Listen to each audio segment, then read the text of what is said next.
How you doing? Yeah, I like them too. You know what these are? They're steel sunglasses. I talked to Dave today from CCC. One that sent us all them cool parts. Yeah, good man. Now I want to bring you up to speed on a few things here, and he carries a lot of OEM stuff that a lot of dealers can't get a hold of. Okay, so if you're looking for something special for your saw, be it Makita, Johnson Red, Steel, Husky, he carries a lot. And if you don't have it in stock, you can get it. That's the nice thing. This guy knows how to source parts. I was picking his brain. It wasn't like it was a test or anything. I just wanted to know. And we got the gabbing pretty good, Dave and I did. I like him. I really do.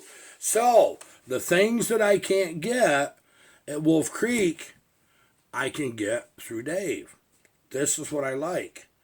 I can get Samara bars and Archer chain from B-Ray Farms. B-Ray Farms at gmail.com. It's two E's in B-Ray. He'll hook up with them. But I'll tell you what I did find out. For long bars, there was one bar. Now that's when I got 36 inch and better. There's a bar that I used to use that I didn't know I could still get. I guess I never bothered because we don't have timber that big anymore. But you tree guys out there might. Them Cannon bars, you remember how strong they were? They still are. You still can get them. He is a Cannon super dealer. He can get you your bar in Cannon for your price. I like that a lot. You can get anything OEM that you want. He also does carry a lot of the stuff in the aftermarket in other brands. This is a good go-to guy.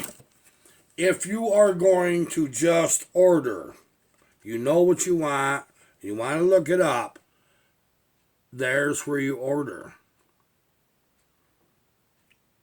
Okay? Now, if you need advice on something, get a hold of him at David at chainsawcc.com and he'll answer the questions for you. So, you're going to love talking to this guy if you need to. Let him know Iron Horse sent you. I believe in him. I've already been using his pistons for quite a long time, which you know. Yeah, it's very good. I mean, he's really got it together, specking out those pistons, and he knows what rings you want to use on which cylinders. That's what's nice. These catalogs, yeah, the chainsaw porn, he clued me in. He didn't leave a note. He's like, oh no, I didn't tell him these were vintage. That's brand new to me, Dave. Hey, can I order one of these? Yeah. I was like, goodness sakes, I want to buy one of these brand new, whatever it is. It's like, what do you mean it's in a 91 catalog? I'm going to hang these up so when people walk in here, they can just take a look at them, That's going to be kind of neat. I got a feeling in the spring, he runs power saws. He runs hot saws. And he's going to be up in my neck of the woods or close enough. If it works out where we're allowed and we can and we're able, I think we're going to meet up at a show. And I'm going to hand him a couple just normal Iron Horse logging saws. Let him rip on some 8x8s, 10x10s, firewood log size stuff. Just old Iron Horse build stuff. Probably stuff I would have just for me. I'll tell you that. Can't go wrong, can we? This is where you have fun doing this kind of stuff. So, you know what I think there. I'm pretty happy. These tools that I got from him are wonderful tools. Now, something that he did tell me is no matter what your brand of saw or size saw that you're working on, because you have different assembly, disassembly tools, case splitting tools, He does carry all that stuff right in stock, and he carries just. I could probably, after talking to him for a while, I could probably tell you more about what he doesn't have than what he does. It would take that long. Give the guy a shot. I am. And I am because he's already earned it. He already's done it. He's already not just made me satisfied, made me happy. Today's gonna be an odd video. I'm just gonna be sitting here rambling on, showing you a few things. We got Poolin Pro 455 with buckets barred up. We're ready to cut. Today it was raining, so now it's not, but my day went another direction, so that's the way it is.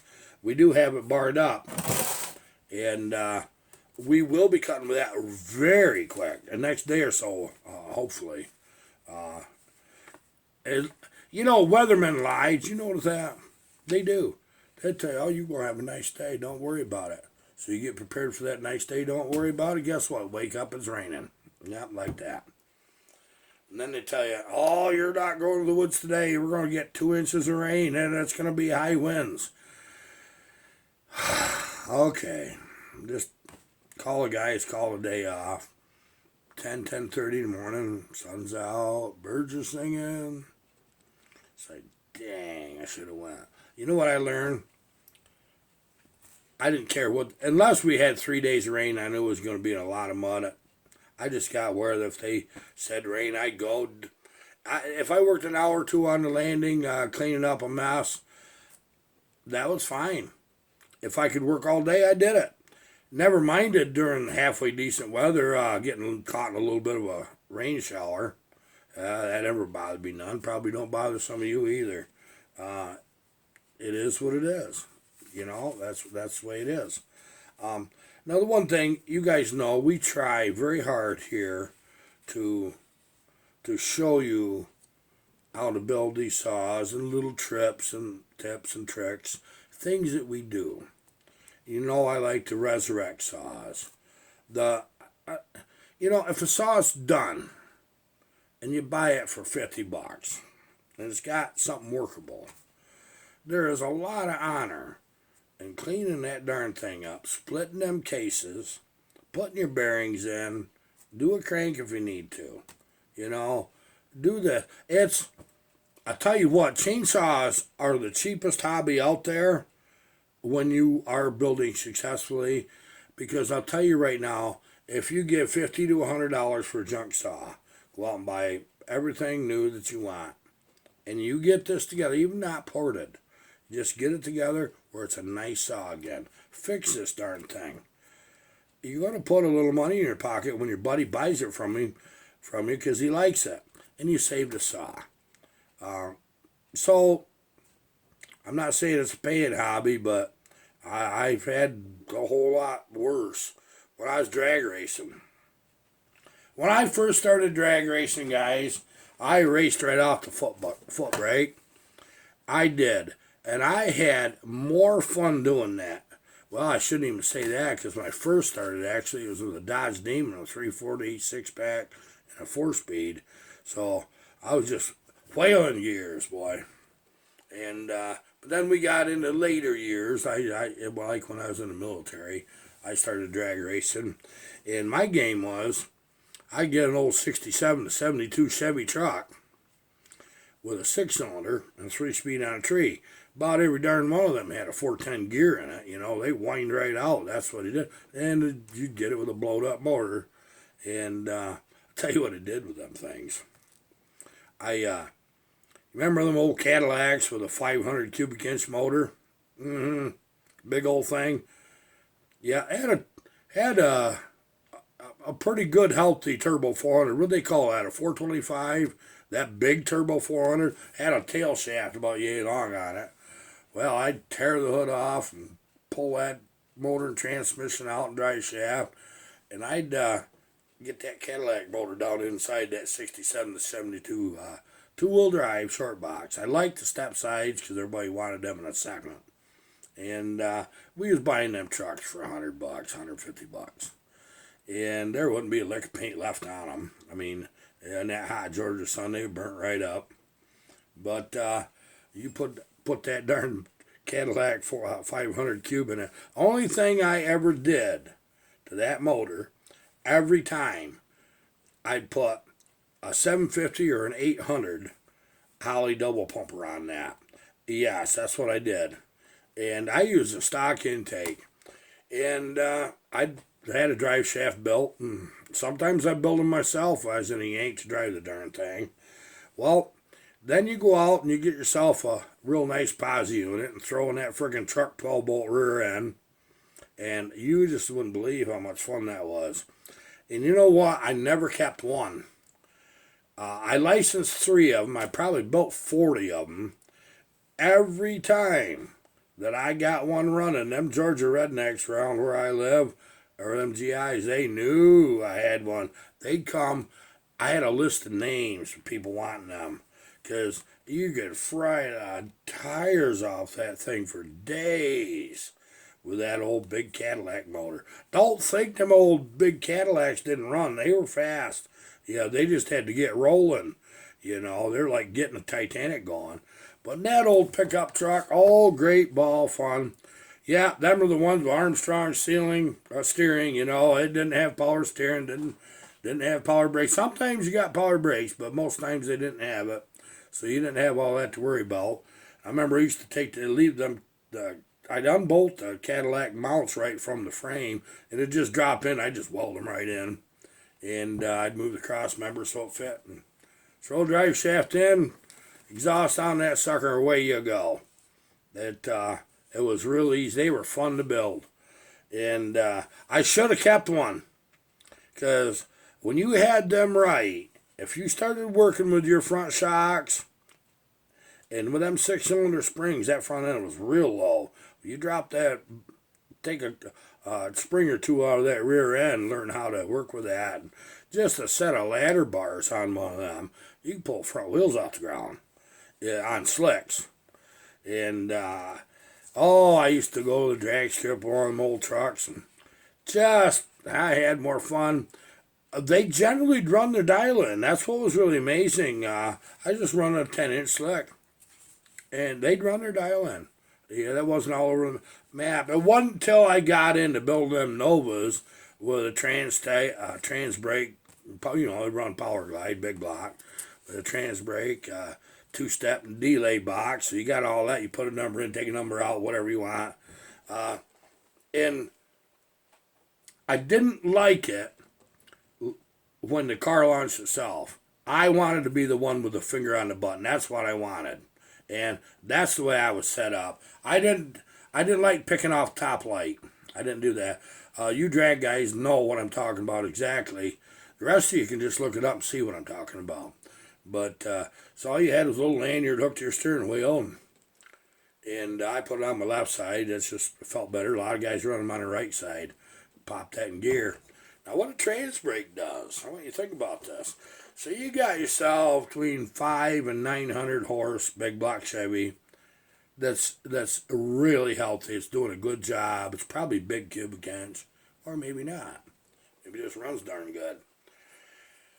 And you're taking this Power Glide transmission, and you're building this, and you're expecting this thing to do some crazy stuff. But I'll tell you what that trans brake does. When you push that button on that trans brake, that actually is taking that transmission, putting it halfway between first and second. It's not really neutral. It's just different. So when you pop your finger off that button, now what you're doing is you have a rev limiter. So you have that, like, I'd like to leave in just about 4,500 RPMs generally. So you got to chip in for your rev limiter at 4,500. Your foot's right on the floor. It's taking spark away from every other cylinder every other time to maintain 4,500 RPMs when that button's on. Okay?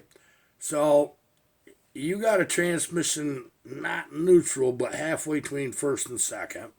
And the only thing holding that's that tiny, tiny little button on your steering wheel, and your foot's on the floor. And you go, oh my God, this is going to hurt. Well, I'll tell you what you learn. You learn to have your head all the way back in your racing seat, because when you're set up that way, if you do it in a bucket seat, you want to put a back glass. You want a racing seat, trust me. By the time you get to know what this stuff is, you already know you need that. But you have your helmet pushed back, because if you hold your head up, when you let out that button, boom, that thing is gone like an ass-shot elephant. Yeah. Front end right on, just right. I've actually went to the 60-foot mark where they got the lights there, and I've broke, with one of the Novas I did, I was breaking the friggin' lights at the 60-foot mark with the rear tires, not the front tires. Yep, and I could always tell on that car, because just the same exact time in that one particular car, them front tires hit, they'd never get to rolling. They'd hit, and you could feel a shudder just like when an airplane lands, and it would hit high gear. Right there, same exact time. And then front end get light, transfer its weight to the rear, and you're gone. Yeah, you're gone. And you get to the other end, there was times I didn't even know where the traps were. What the traps are in drag racing is when you're at the finish line. There was times I didn't have a clue. And them cars are fast. I mean, you're going, I was running 151 to 158 mile an hour and a quarter every weekend having a ball. But the adrenaline rush is very, very high drag racing. That's fun. It really is. And I still can shit at the 4-speed. My brother got a Camaro that I built for him. Well, I helped him build it. Let me put that way. Maybe one of these days. I set that transmission up myself. And I can shift that. Maybe he'll let me do that for you on video. It used to be, I tell you how quick I was shifting, and a lot of other guys doing the same thing. With them 4-speed cars back then, and even the ones I've done even in more recent years, I just take one as a lark. Them guys asked me what transmission I was running. I go, what? Well, you running a Glide or a 350 or what? 4-speed. Damn, you can't even hear that shift. Well, one guy, he says, I was kind of picking up and wondering. He said, I couldn't hear that shift. I never heard no brake. I never heard that. He said, it was just steady. So the only thing I heard is a tire start frickin' get right down the squall and just a little bit between some of the gears, and that front end jumped back up. He says, that's the only thing I was wondering. He says, how you did that. But, yeah, I can still shift, yeah. Hurst, when they come out with that Competition Plus shifter way, way back, that was a little for my time, actually. I got a hold of one real fast I had a M22 Rock Crusher. They're the straight cut gear ones. You don't put big blocks against them if you really want that training to live. You just wreck them. And we used the Super T10 Borg Warner, you know. That hold up to them. That really did. And that shifted almost as good. But Hurst with that Super T10 shifter, that Competition Plus shifter, and it may still be this way, I don't know. They had a warranty from heck on that shifter. They said if you can break it, you get a new one free. I only got one ever in my life. I did break one. I really did. And it broke right down inside the shifter. And,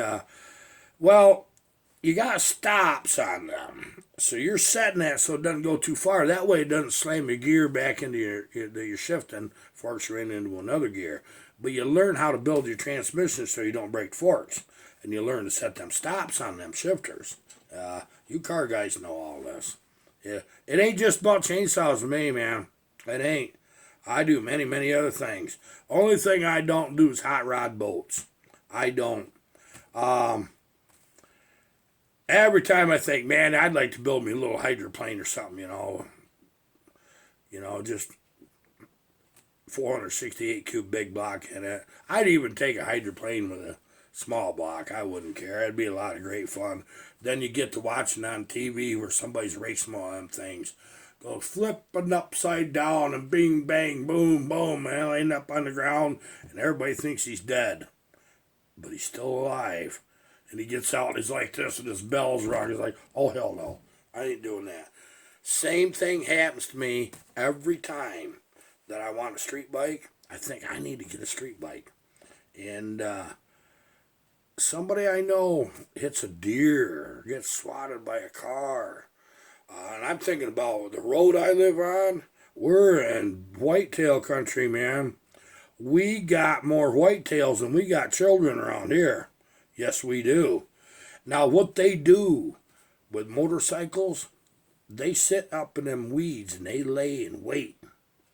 And they say, hey, hey, here comes a bike. And one of them will run out in front of him way early. Oh, and he's on the brakes and he gets back on his gas. He's all right. Then three of them freaking get after him. Boom, dump him. Boom, down on the ground he goes. And you hear about it, you know. We had a few years ago, guy come. I seen the bike go down through. And, about 20 minutes later, he's coming back up through. Now, he's wearing leathers. But these old roads around here are like landing on a freaking bench grinder or something, you know. So he's bleeding, he's limping, one thing and another. And he walks up, and I was out front fixing a freaking set of plows for my neighbor or somebody. Maybe they were mine, I don't remember. But I remember welding on plows. And he comes up, oh, can you help me? I said, jeez. I said, I guess you need help. I said, well, what's wrong with you? What happened to you? Well, he said, I was headed down to see a friend of mine. He said, we're going to go riding over to Bath and over the hill and up through wine country up on the lake. He said, I get down the road another half mile. And he says, and I friggin' had a deer hit me. I says, a deer hit you? I says, you mean hit a deer? No, he said, deer hit me. He says, that sucker, boom, right in my side. He says, knocked his left hand right off his handlebars, he said, right into the gas tank. He says, and down I went. He says, and I went down with that deer. He says, and that deer was not happy with me. He says, so anyway, he says, I didn't know if maybe I could get you to, if you got a pickup, maybe help me get my bike in that and help carry me home. He said, I'm more than happy to pay you. I says, you need to go to the hospital? No, it ain't my first road rash. So we go down, we load up his bike. We get him home. I looked at the bike and I looked at it. I'm going to tell you about what my favorite bikes were way back when I was young. I got my hands on a 1974 Kawasaki 900. Yeah, you know which one. You guys do. The old H1. Wow. That thing would go. I didn't realize how fast that was till I got it. I bought the darn thing for like $400. It was a decent bike. And that was a lot of money back then. It was. This was probably 78, I think. Yeah, 1978. So it's 4 years old. And, but I got a deal on it. Well, the guy dumped it and bent the bar, screwed up throttle. I went and got the parts put on that. And, went ahead and licensed it and got it inspected. And I'm driving this sucker around. And, man, I'm going to tell you what. There wasn't no end. Of course, back then, I was real stupid. Get out on it. We had a brand new 4-lane. I got up on that 4-lane. I wanted to see just what them things would do. They said they'd go 150 mile an hour. Not in 1974, they wouldn't. Well, I don't know if that speedometer lied, but they would. Yes, sir, they would. I only did that a couple times just to see. But that one got where that, I had like 16,000 miles on it. I drove that everywhere for a long time. And then I got a 75 and it was just as good. And then when Kawasaki came out with that 1,000, I says, well, 900 was that good. I think a 1,000 would be even better. So I traded my second 900 in a little bit of cash and got a 1,000 from another guy. Well, he says, well, okay. He said, but I'm going to tell you right now, he said, I'm getting the better end of the deal. I said, why? He said, your bike's gorgeous. Yeah. He says, but it ain't a 900. You know what? He's right. That 1,000 would not run with that 900. And that 900 was freaky. This is the kind of things we enjoyed when we were young. Now, I'd like to have another Harley. I'd like an old knuckle. You know, I had a couple of them in the past. You know, the old suicide shift. You know the deal. Running boards. If it's got running boards on a bicycle seat, I want to own it. Yep. Spark retard. You guys know, don't you? I'd like to have another one of them. I really would. The one I had, it was a 74 inch. It was built in 1937. And had a flip up back fender. That was way cool. I liked that a lot. I shouldn't have sold it. But I was going through that time in my life when I didn't know who I was yet. I was bored. And I did a lot of work. And I had an older guy that really knew them Harleys. And he kind of wanted to help me. So he helped me put this thing together. And he did really good at teaching me what them old bikes were. And I'll tell you, I had to let him write it first before anybody else in the world did, including me. Yeah. Well, I'll tell you my first little adventure with that one. They're kind of weird the way they shift. He actually had the shifter working properly and everything. Well, I was up in front of the hospital uptown, about 10 miles away. At Morinell, and light turn. Well, I had plenty of time.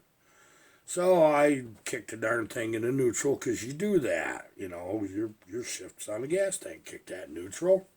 I'm just coasting up like that, right? Now, the clutch is on the floor, okay? You got to push that clutch. Well, as I'm rolling up and I'm on them old brakes, you know how they were, I realized I wasn't neutral. And it just happened to go down in first. And I was going that right speed where it wasn't pulling on me till I got on the brakes. So I tried to grab. Okay, no clutch. I get stomping around. I got that darn clutch pushed. The light, there's cars coming the other way. I'm just barely rolling. You know, if you're going to wreck, you might as well do it in fashion where you're a crowd pleaser, you know.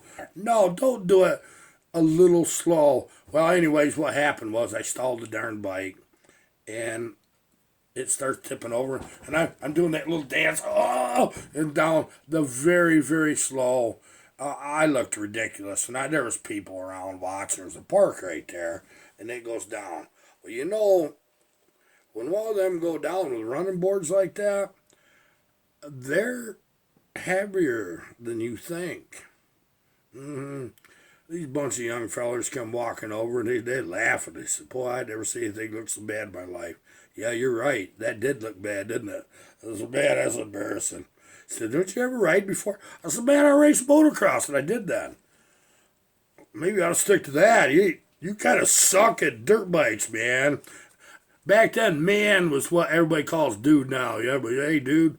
You're like, hey, man. Of course, I still say that. I'll tell you why. People I went to school with, when I meet them, they're freaking old. I don't know their names.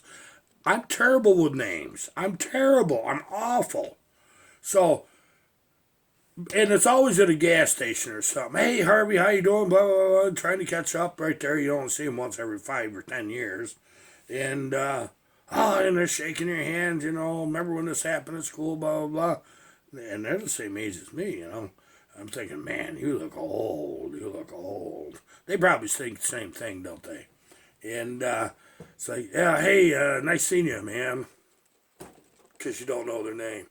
But the younger folks, they say, hey, dude. Hey, dude. I ain't no freaking dude. Don't call me dude. I ain't no dude. Okay. I know this is a stupid video, but I'm in that kind of mood, and I thought I'd just share it. You guys have a really great rest of the day and a better tomorrow. Thank you so much. Goodbye.